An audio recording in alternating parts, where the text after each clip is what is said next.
Big ബോസിൻ്റെ ഇന്നത്തെ വളരെ വ്യത്യസ്തമായ രീതിയിലുള്ള നോമിനേഷൻ പ്രക്രിയ അവസാനിച്ചിരിക്കുകയാണ്. നോമിനേഷൻസിലുള്ളത് ആരൊക്കെയാണെന്ന് പറയാം.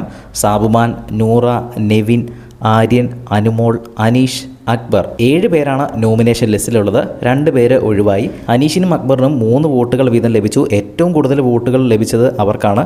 പിന്നീട് 2 വോട്ടുകളോടെ നെവിനും സാബുമാനും നൂറയും ആര്യനും അനുമോളും നോമിനേറ്റഡായി. പിന്നെ ഷാനവാസും ആദിലയ്ക്കും ഓരോ വോട്ടുകൾ വീതമാണ് ലഭിച്ചത്. ഓരോ വോട്ടുകൾ വീതം ലഭിച്ച ഷാനവാസും ആദിലയും ഇത്തവണത്തെ നോമിനേഷൻ ലിസ്റ്റിലില്ല.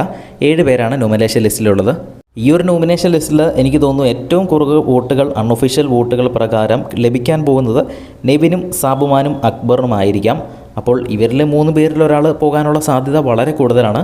ഈ ഒരു നോമിനേഷൻ ലിസ്റ്റിൽ നിങ്ങൾ ആർക്കാണ് വോട്ട് ചെയ്യുന്നതെന്ന് താഴെ ഒന്ന് കമൻറ്റ് ചെയ്യുക. ബിഗ് ബോസിൻ്റെ കൂടുതൽ ലൈവ് അപ്ഡേറ്റ്സിനായിട്ടും പ്രൊമോഷനായിട്ടും ഈ ചാനൽ സബ്സ്ക്രൈബ് ചെയ്യുക. വീഡിയോ ഇഷ്ടപ്പെട്ടാൽ ഒന്ന് ലൈക്ക് ചെയ്യുക.